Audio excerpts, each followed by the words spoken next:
Good news mga kababayan, mukhang matutulungan ng tatlong superpowers si dating Pangulong Duterte na makalaya sa ICC. Mukhang maililigtas sina President Xi Jinping, ni Vladimir Putin at ni Trump ang dating Pangulo natin. Bakit nga ba?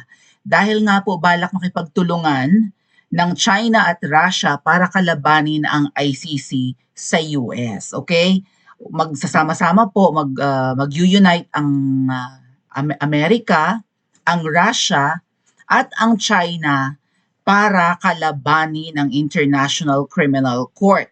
So anong mangyayari kung sakasakali pong banggain ng tatlong superpowers ang ICC? Malamang ma-abolish yan. And ano ang mangyayari kung madudurog ang ICC? Wala silang choice kundi palayain ang mga nakakulong sa kanilang facilities. So, trending po ito ngayon, napakaraming nag-post patungkol dito. Pero ang tanong, bakit kaya gustong kalabanin ni Trump ang International Criminal Court? Nung mga nakaraang buwan, I think last year pa nga, pinatawan ng sanction ni Trump, 'di ba, ang ICC, naka-freeze yung mga bank accounts, and then naka-ban sila itong mga judges ng ICC na tumungtong ng US, pati yung mga anak na nag-aaral sa US, hindi na rin yata binigyan ng student visa. Okay, yung mga bank transactions hinarang din, pati yung email, yung Gmail, of course Google is in the United States. Kung hindi magagamit ng mga taga-ICC ang kanilang Gmail, paano sila magkakaroon ng communication or access nga po sa mga sumusulat sa kanila, hindi ba? So, ano ang dahilan kung bakit gustong banggain ni na Trump, ni President Xi at ni Putin ang ICC?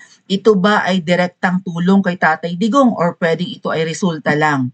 Okay, ito lang ang magiging bunga ng kawalang hiyaan ng ICC, kaya kakalabanin ng tatlong superpowers and in the end po makakalabas si PRRD. Sana po sooner, no? Sana ngayong taon makalaya na si Tatay Digong.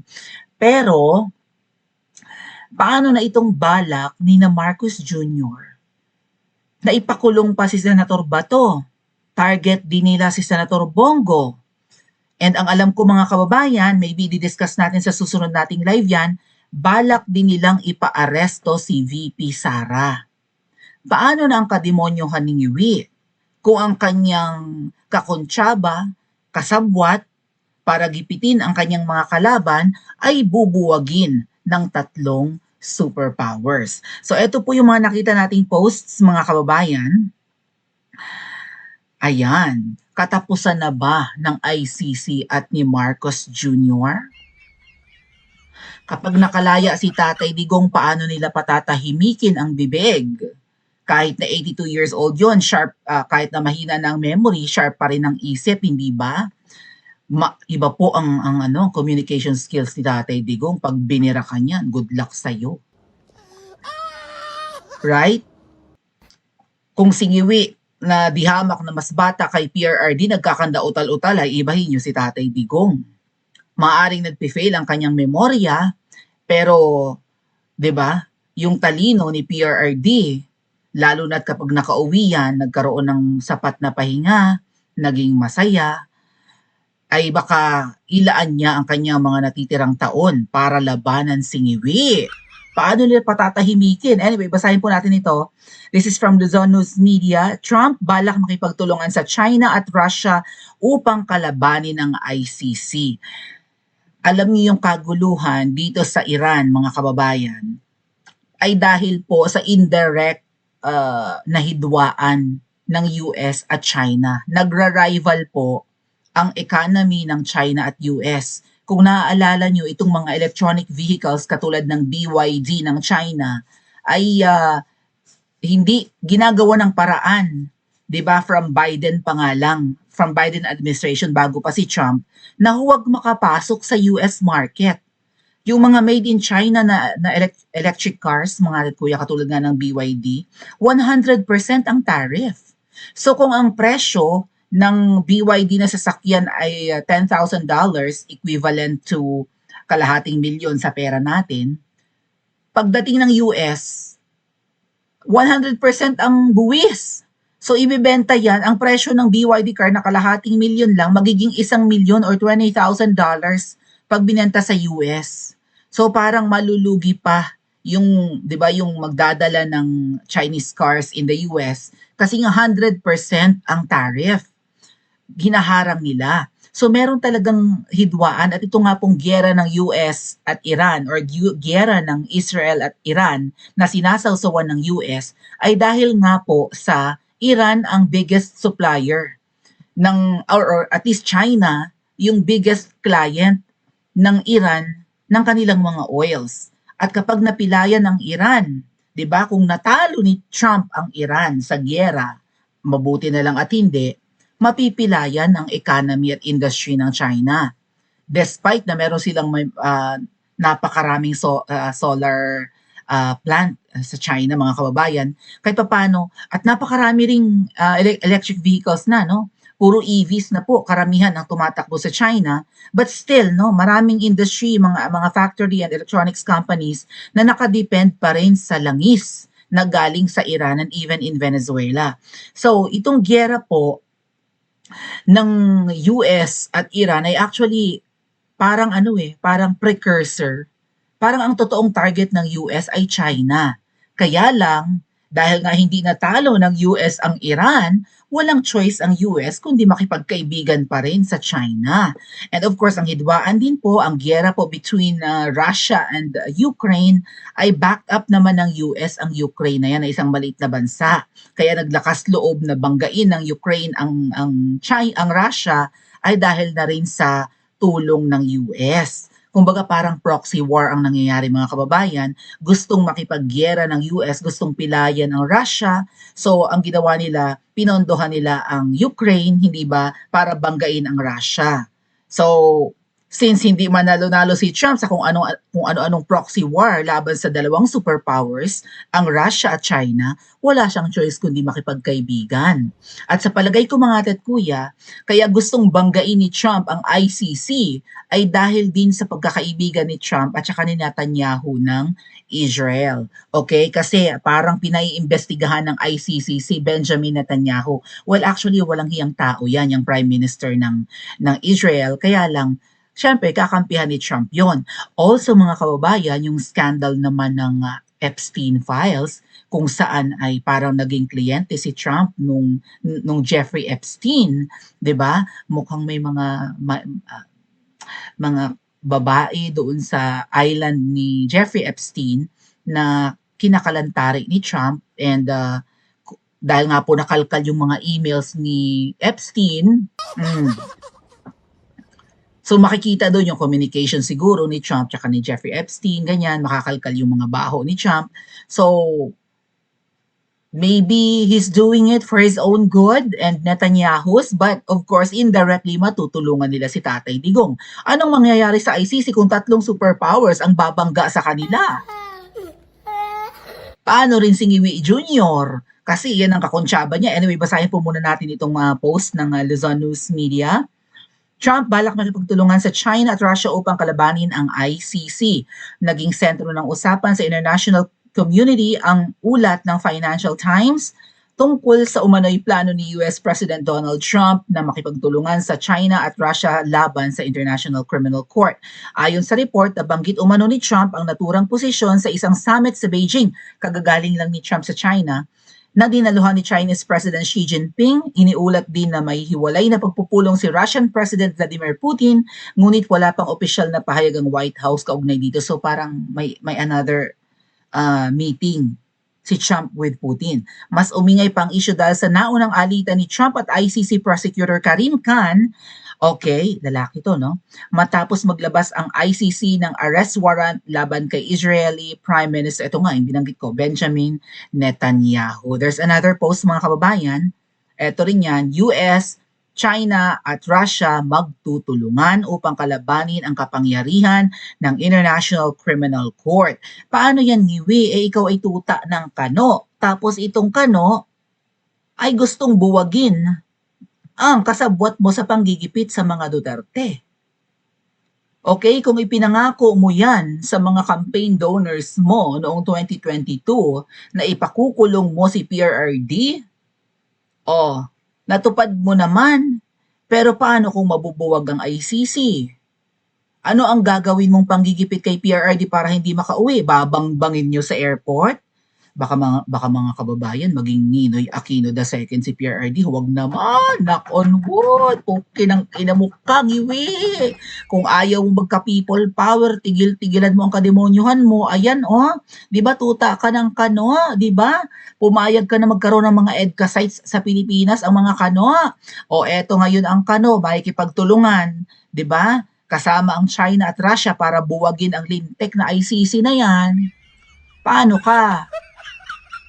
So kayo ay, alam nyo, feeling ko mga kababayan, kaya gusto pa rin panghawakan ng ICC si PRRD ay para sindakin nga itong tatlong superpowers at kung sino pa man na politiko, 'di ba, na gusto nilang gipitin. Kasi ang goal lang ang tingin ko dito mga kababayan, ang goal ng ICC ay hindi para bigyan ng katahimikan ang mundo, right? Or ipaglaban ang human rights ng lahat. Parang ang goal ng ICC ay tumabo laang ng pera. At kung totoo ang expose ng 18 Marines na nabigyan ng $2 million ang mga pumunta ng Pilipinas, tatlong delegates ng ICC, ay for the money talaga ang mga yawa. Ngayon, paano babanggain ng ICC ang tatlong superpowers? Paano kakalabanin ni Marcos Jr. ang tatlong ito? Dahil kakampihan niya ang ICC. Kung ayaw ng babaeng ahas at ni Ngiwi Jr. na ma-abolish or tuluyang mabuwag ang ICC, kailangan niyang tustusan ang gastusin ng ICC. Kailangan padala niya ng mali-malitang dolyar. Di ba? Sino ang tanga? Sino ang siraulong tutulong sa ICC at kakampi sa ICC para kalabanin ang tatlong ito? Malamang adik, right? Hindi papayag, ano sa palagay niyo mga kababayan? Papayag ba si Ngiwi na makauwi si Tatay Digong? At makapagbatikos na naman sa kanya? Sa kung paano niya pinatatakbo ang Pilipinas? Paano niya ipakukulong si PRRD? Paano niya patatahimikin si Tatay Digong? Alam niyo mga kababayan, lately ko nga lang nare-realize Si VP Sara medyo pangit tingnan kung sasama siya sa mga protesta. That's why wala siyang pinagbibigyan, pansin nyo? Hindi siya sumasampa sa rally ng Iglesia ni Cristo. Hindi siya pumupunta sa EDSA. Diba? At sa kung saan-saan pang mga rally.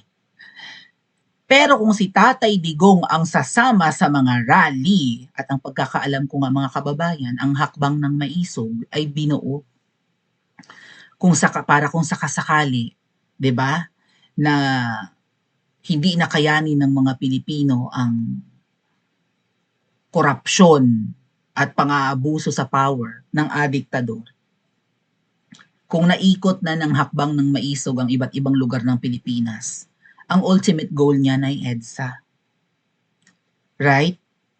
Kung ang buong Pilipinas ay nakapagbuo na ng iba't ibang grupo all over the Philippines, and then nagkaroon ng people power at nagpatawag ang Maynila na lahat ng miyembro ng hakbang ng maisog, Cebu, Davao, Luzon, wherever, Mindanao, punta sa Maynila mag-people power.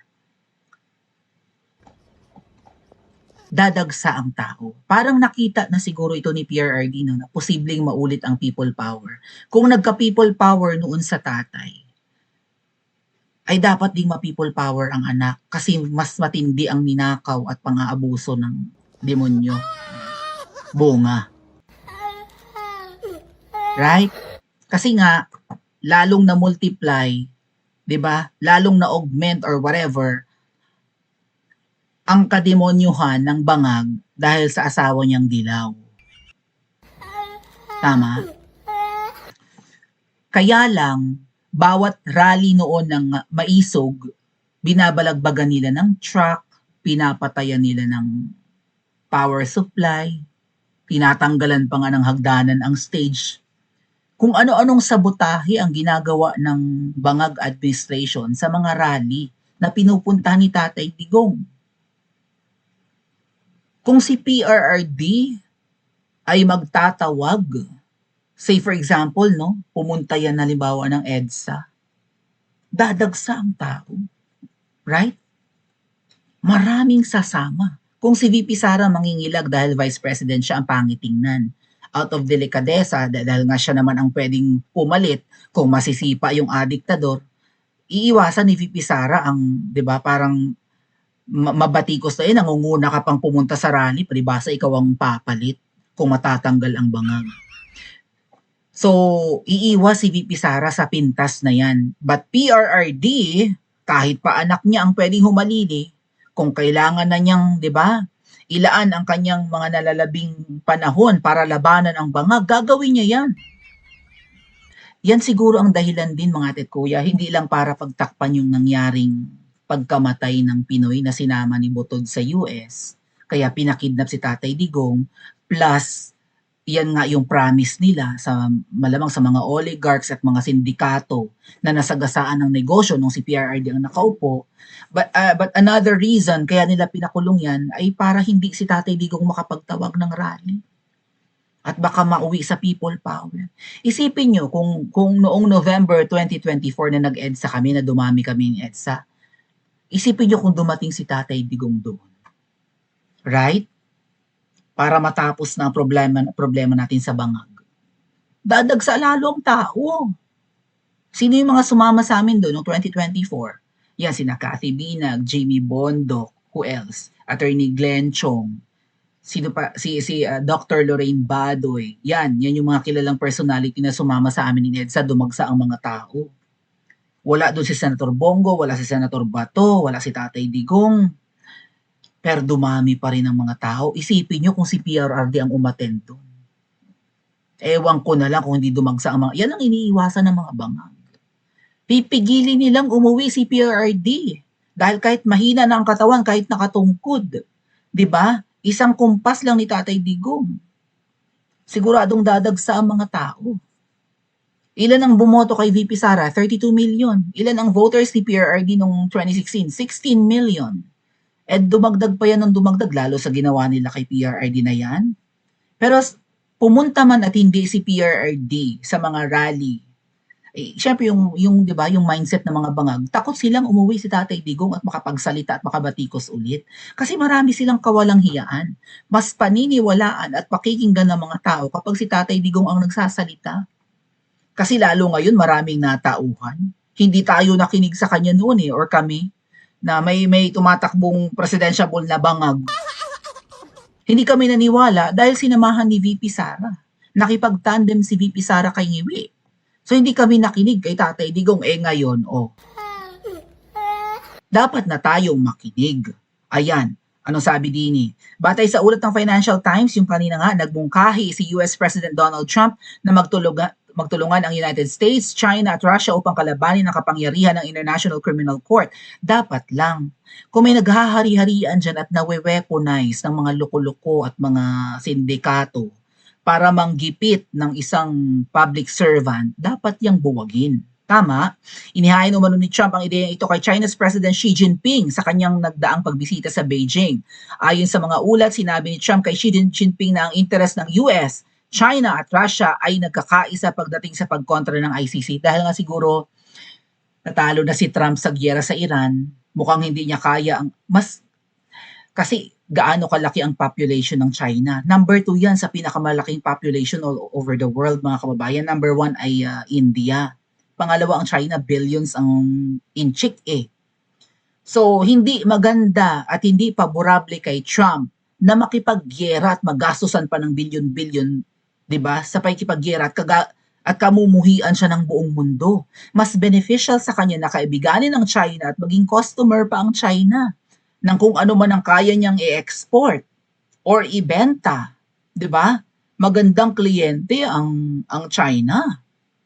Ay kapag kaya ang alam ko mga kababayan kasi si Trump ay parang yung kanyang administrasyon ay para sa mga oligarchs ng US.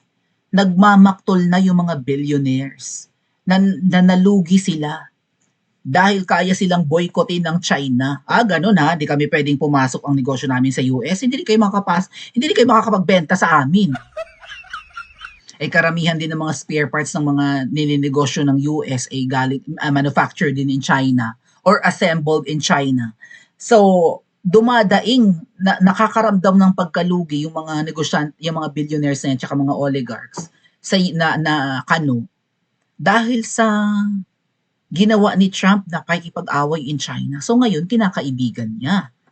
And siguro nga to save himself from Epstein files, to save Netanyahu, ayan na, no? Makikipagkasundo si Trump sa dalawa pang superpowers para buwagin ang ICC. So, kapag napilayan ng ICC, kapag nagsara, nalugi, nag-declare na going out of business na, paano gagawin nila sa kanilang mga nakakulong? Anong gagawin nila? Pagtsutyugihin nila? Siyempre palalayain nila, ilalabas na nila, right? O pauuwi na na, wala na wala na kami. Bangkarote na kami, wala na kami pang gastos. What if ang International Criminal Court, for sure mababalitaan nila ito, tama? What if mabahag ang buntot nila and makipag-usap sila dito? Right? Ano po ang inyong gustong mangyari? Para hindi nyo kami i-abolish, para hindi nyo kami kalabanin. Ano ang magiging kondisyon ng US kaya sa ICC? Ano kaya magiging kondisyon ng tatlong ito? Maging fair kayo. Ganun ba yon? Yung mga kinukulong nyo, maliliit na bansa lang, karamihan mga itim. Okay, meron kayo ngayong Asian. Pero, eto't may nagsumbong sa UN, ginigipit nyo lang ang Duterte dahil kinalaban niya ang mga adik noon at mukhang adik ang nakaupo ngayon. Palayain nyo yan. Maybe hindi na kailangan magmando ng tatlong superpowers for PRRD. Right? Wala na, I don't know. Kaya pa kayang suyuin ng ICC ang tatlong ito? Kaya pa kaya nilang bulahin? Or simula na ng kanilang katapusan? At kapag sila ay nagsarado, ito na ba ang araw para makauwi si PRRD? Pa-comment po sa comment section at panoorin ang iba pa nating mga video.